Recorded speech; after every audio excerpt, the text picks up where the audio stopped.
معزز سامعین خوش آمدید۔ شیخ عبد القادر جیلانی، جنہیں غوث اعظم بھی کہتے ہیں، بہت بڑے بزرگ اور ولی اللہ گزرے ہیں۔ آپ کی ساری زندگی تبلیغ و اشاعت اسلام میں گزری۔ بے شمار لوگوں نے آپ سے روحانی فیض حاصل کیا۔ آج بھی دنیا آپ کی تعلیمات سے فیض یاب ہو رہی ہے۔ آپ کو بچپن سے ہی علم حاصل کرنے کا بے پناہ شوق تھا۔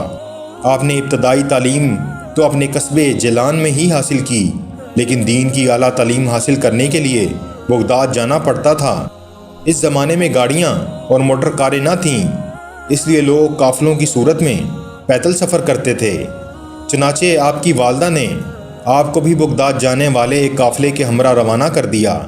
سفر پر روانہ ہونے سے پہلے آپ کی والدہ نے آپ کو کچھ خوراک اور 40 اشرفیاں گزر و اوقات کے لیے دیں۔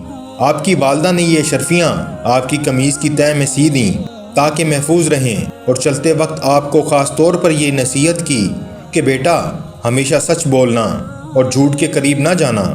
آپ نے ماں کی اس نصیحت کو غور سے سنا اور سفر پر روانہ ہو گئے۔ قافلے کے لوگ ڈرتے ڈرتے سفر پر روانہ ہوئے۔ انہیں اس بات کا خدشہ تھا کہ کہیں رستے میں ڈاکو قافلے پر حملہ نہ کر دیں، کیونکہ ان دنوں راستے غیر محفوظ تھے اور ڈاکو اکثر قافلوں کو لوٹ لیا کرتے تھے۔ آخر وہی ہوا جس بات کا ڈر تھا۔ قافلے نے ابھی سفر کی 2 منزلیں ہی طے کی تھیں کہ ڈاکوؤں کے گروہ نے رات کی تاریکی میں اس پر حملہ کر دیا۔ تمام قافلے میں افراتفری اور بھگدڑ مچ گئی اور ڈاکوؤں نے اہل قافلہ کو خوب لوٹا۔ ایک ڈاکو شیخ عبد القادر جیلانی کے پاس آیا اور کہنے لگا، لڑکے تیرے پاس کیا ہے؟ آپ نے جواب دیا، میرے پاس 40 اشرفیاں ہیں جو میری قمیض کی تہہ میں سلی ہوئی ہیں۔ ڈاکو نے آپ کی اس بات کو مذاق سمجھا اور ہنستا ہوا آگے گزر گیا۔ اتنے میں ایک اور ڈاکو آپ کے پاس آیا اور وہی سوال کیا۔ آپ نے پھر وہی جواب دیا۔ وہ ڈاکو یہ جواب سن کر حیران ہوا اور آپ کو پکڑ کر اپنے سردار کے پاس لے گیا۔ ڈاکو کے سردار نے تعجب سے آپ کو دیکھا اور پوچھا، لڑکے سچ مچ بتا، تیرے پاس کیا ہے؟ آپ نے وہی بات دہرائی۔ آپ کی یہ بات سن کر سردار کی حیرت کی انتہا نہ رہی۔